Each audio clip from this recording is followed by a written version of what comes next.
for today's video, guys. Yun. Kay Kuya to guys, M3 guys. Nagpa-seat cover lang si Kuya nito guys. Fishport siya guys. May tindahan sila nito. Ano na, hindi pa kami na sumisildo. Parang mano pa lang.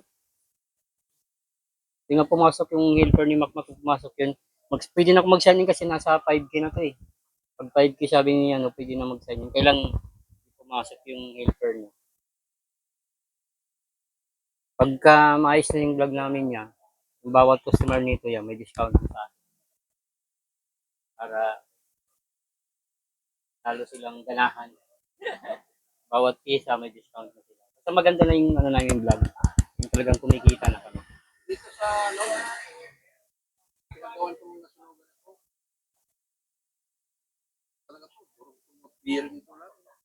Sabi ko, walang naman lang. Ano yun mo? Mula 2017 to, hanggang nang nasira. May rough road sa amin eh. Mahirap pag-rough road. Mahirap pag-rough road. Mga pinagigipa, nandun sa daanan. Mahirap pag-rough road talaga. Pati gulong mo yan, ibang uka. Butas yung gulong mga tornilyo. Oo, yung kalat-kalat. Kaya mga bago gulong po yan. Kalat-kalat yung tusok ng pati wiring nito guys. Ng daga. Kasi di maiwasan guys kasi nasa fishport sila. Maraming ano yan.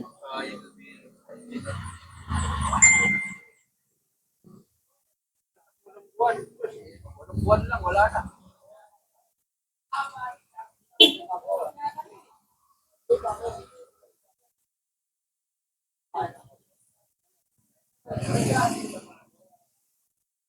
Binabiyahan niya talaga sa fishport ito guys.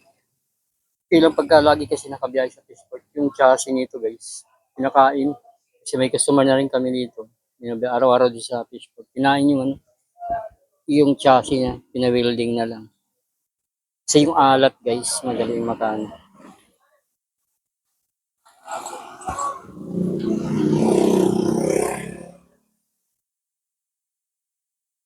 Kung hindi sa fishport to, magandang-ganda pa to guys. Kailan sa fishport ang biyahe lagi nito. Pero madali pira nila doon guys kasi nga may tindahan sila.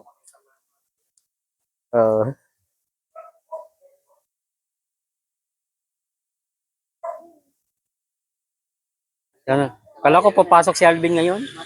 Mac, akala ko papasok si Alvin. Papasignin ko sana to. Nabasa ko kagabi. Ano na, may benefits na pumapasok sa akin. May nabasa ako pumasok sa ano ko. Sabi niya, ano muna kasi para may benefits na yung ano mo. Gawin mo yung sa akin, Hindi alam mo sa atin Pinoy, yun yung masaklap. Yun yung masaklap sa atin. Totoo lang. Hindi na lang yung dyan pa sa gamit. Yun yung masaklap sa atin. Yun yung pangit sa Pinoy. Yung sila lang yun. Yung ganun. Grabe ka. Sikap ako sarili ko. Di ba nga kasi pag kapitbahay tayo, sabi na, ay pare, okay ka na, masensya ka na, di ba ganun? Yung iba kasi parang galit pag ano eh. No? Kaya may kanta si Prince para huwag kang maingit sila pala ng iyong kapatid. Pagkaaway. Pagpati. Kami nga, yung mag-aaral pa lang yung anak ko. Yung mga kapitbahay ko dati. Wala, mahirap yan. O, mahirap kami kaya nag-aaral pa yung mga anak ko. Nagsig-abroad na, tatlo na nag-abroad. Puro ngiti na lang sila. Hindi na sa makapagsalita dati la kami nilalait. Ay yung anak ko. Ngayon, nung kababaka sila ng isang araw, natin ko yung pangalawa kong anak. Tapos yung pang-apat kong anak, ayun, sinama na niya. Magtuturo na naman doon. Sabi ng mga kapitbahay ko, mga